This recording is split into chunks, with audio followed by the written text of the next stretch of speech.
we're here at Kapow 2012 with the famous Scott Snyder. Well, I'm great, man. Thanks for having me. I'm having a blast.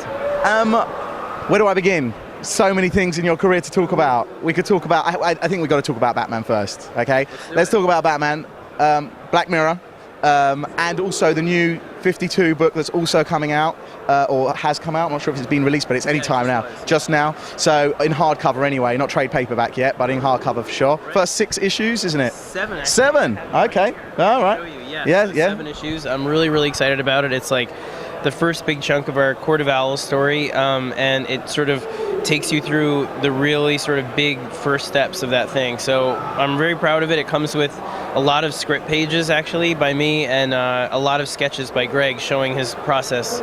So I'm very proud of it as a volume in and of itself. And it's 2 story arcs in there then?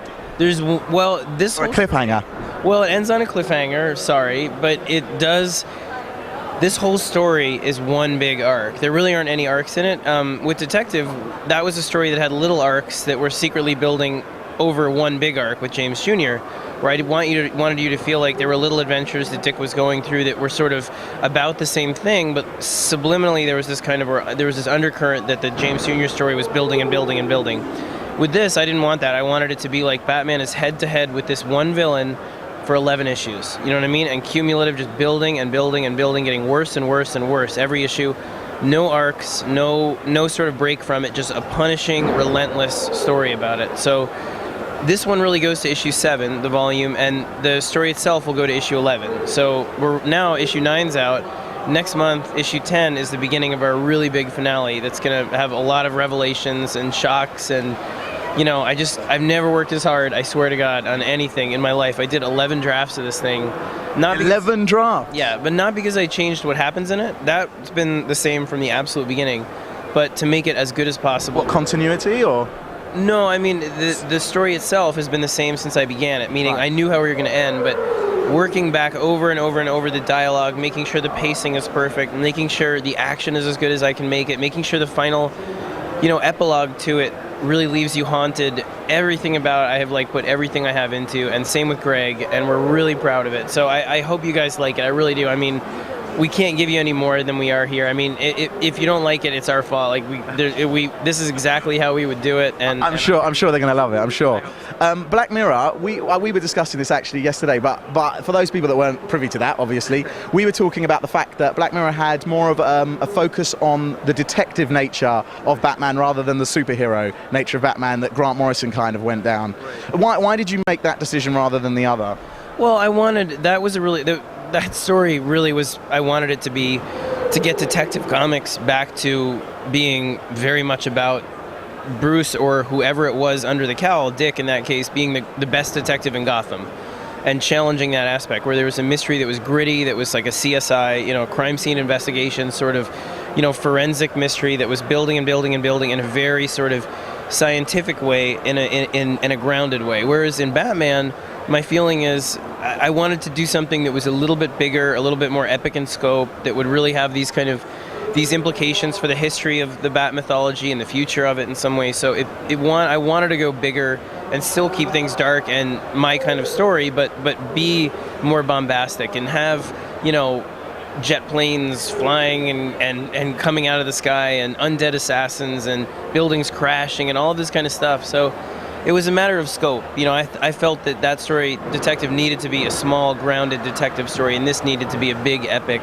sort of Batman opus, if I could. And it matched the artwork as well. Yeah, well, that was the idea. With that, I had to really get Jock and Francesco. They had another artist on Detective at that time, and someone I love, who's more like Greg. It wasn't Greg, obviously, but whose style is more like Greg's. But I asked them, DC, I was like, I love this artist, but it's not right for that project. I want someone darker and grittier, and they were very generous about letting me get Jock and Francesco. And that whole story is sort of comedic, and I told it before, and we're gonna run out of time. But I had to sort of just drink and keep up with Jock to tell him the story quickly enough to get him to do it, and he's been wonderful, and it was great working with him. But with Batman, the idea was I knew the story was going to have a larger-than-life feel, and Greg Capullo, when they mentioned that he was available, I was like, he'd be great for it. His style is perfect. all of that. And we really needed to get to know each other at first. We didn't quite get along when we first met, but now he's genuinely one of my best friends in comics and one of my close friends in life. Like, we went to Spain together, to Barcelona, with our wives, and went all over the city. And I have tremendous respect for him as an artist and just as a human being. He's a wonderful guy. And if you're like me and you can't get enough of Scott's work, then there's Severed, where Jeff Lemire's written the foreword. Yes, he did. He did very kindly. I wrote the foreword to his Underwater Welder book, which is coming out, which is a masterpiece. I love that. So, yeah, Severed is a story that's like a historical horror story that I did with my best friend and co-wrote with him, that really focuses on this one time period in American history where all of these new inventions were making life very exciting and very scary at once, and sort of displacing people. So it's about a guy who is the scariest character I think I created in a long time, with him, who's sort of a traveling salesman who's almost a devil at the crossroads, like from folklore, where he sort of eats people that are unaware with these sharp teeth. And I'm very proud. Where did you get the idea? Well, I love old country music and old blues music, and my friend does too. And that period of history is a moment when things were becoming, I guess, Americans were very concerned with what it meant to be American right then, with the war brewing in Europe and all these new inventions coming. It was sort of this moment when people here or in America were thinking, we invented the automobile, we invented the Brownie camera, we invented the phonograph, and look at us, we're such an exceptional people. And there was a very monstrous and dark side to that too. So it became about making a villain and a hero that would represent the two different sides. So the hero of the book is a young boy who's very optimistic and is looking for his musician father around the country, and the villain of the book, it represents all of the predatory, monstrous impulses and that stuff too from that time period. What can we expect? If we wanted more Scott, it's just not enough. What can we do? Well, there's a lot coming of Scott with Animal Man Swamp Thing crossover is coming up, so that's the biggest storyline we've done.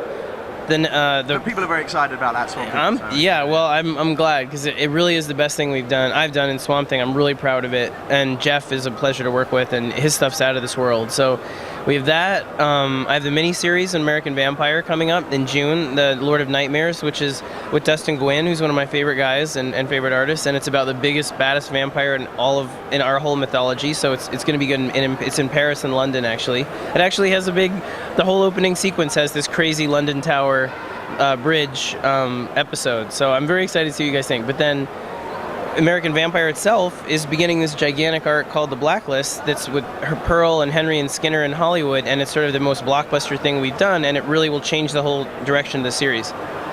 And in Batman, I'm finishing up The Court of Owls, with this giant finale, and then Greg and I are going to go on to our next really big storyline starting in issue 13. Do you already know what's coming? Oh yeah, I'm writing it. Oh, right. Yeah, I'm already at issue 14. Wow, okay, so it's quite ahead of the game. One last thing, Kapow.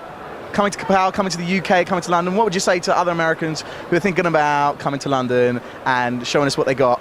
What do you think? What would you tell them? Come on over. It's awesome, man. I'm having a blast, I haven't been here since I was 12, and I have this vivid memory of being here at 12.